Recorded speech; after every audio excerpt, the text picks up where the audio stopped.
China's Country Garden expects to reach terms with creditors next month. That's what the property firm's lawyer told a Hong Kong court on Monday. It's over the restructuring of $16.4 billion in offshore debt. The firm also aims to apply for court approval of the terms in April. Country Garden was granted an adjournment until May 26th. A Hong Kong justice said that was to allow the company to continue making progress on its restructuring. Country Garden was once China's biggest developer by sales, but defaulted on $11 billion in offshore bonds in late 2023.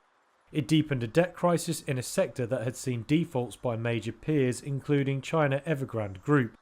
Averting liquidation would allow Country Garden to return its focus to a property sector hit by unfinished homes and low buyer sentiment. Chinese policymakers have also struggled to turn the tide with a wave of stimulus measures since 2022. Country Garden said this month it has proposed restructuring that would cut offshore debt by 70%. It also said it had reached an understanding with a lender group. Its lawyer requested on Monday time to resolve 3 sticky points in negotiation with 2 major groups of creditors.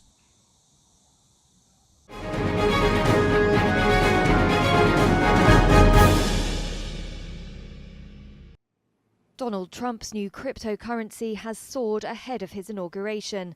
The Trump token drew in billions in trading volume on Monday, giving it a market capitalization of about $12 billion. That's according to the data site CoinMarketCap. Trump launched the coin on Friday, branded with an image from his attempted assassination in July. His wife Melania has also launched her own token. Even crypto community players were surprised by the moves. One said it opened up a Pandora's box of ethical and regulatory questions, as it blurs the line between governance and markets. However, another called Trump's coin digital gold. The billionaire has promised to be a crypto president. He's expected to issue orders removing regulatory roadblocks for the industry, and he's named crypto fans to key positions. The prospect of a favourable regime in Washington has seen digital assets of all kinds surge. Bitcoin, the world's largest cryptocurrency, has also soared since his election win in November. In early European trading on Monday, it hit fresh record highs above $109,000.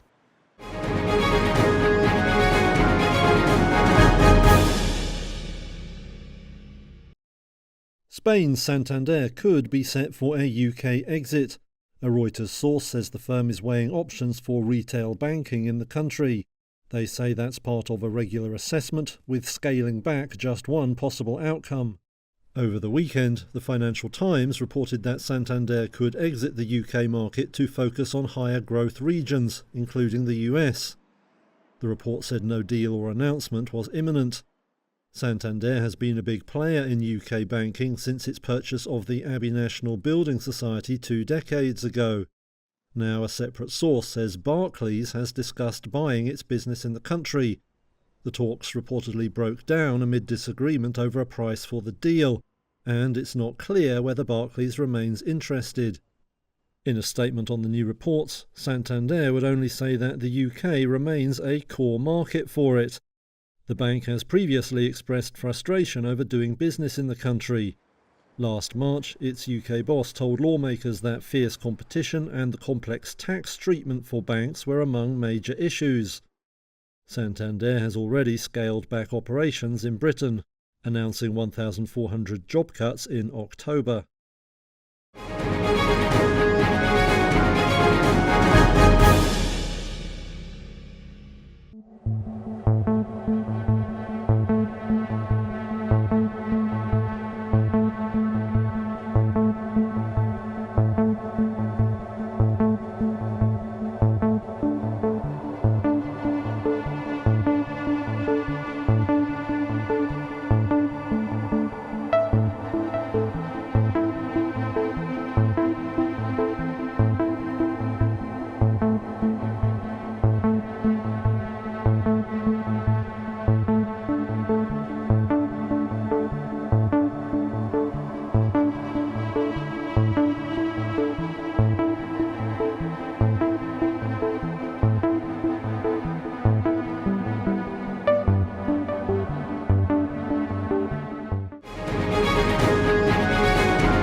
Top figures in business and politics are gathering once again in the Swiss mountains.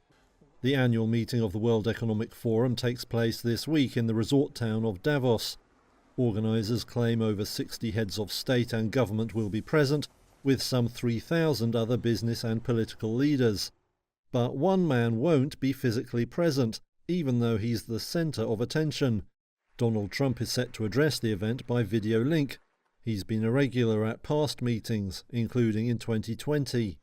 Today I'm proud to declare that the United States is in the midst of an economic boom, the likes of which the world has never seen before. This year, all eyes will be on what moves he makes after being sworn in.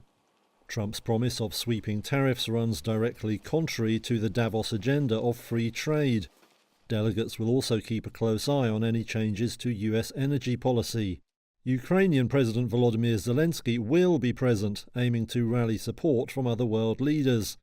WEF Managing Director Mirek Dusek says Davos has always been a place for dialogue in times of conflict. So we are very glad that we are able to welcome him together with a governmental delegation to be able to have dialogue among his counterparts from around the world, including also European leaders. Other key topics on the agenda will include climate change and how to harness artificial intelligence.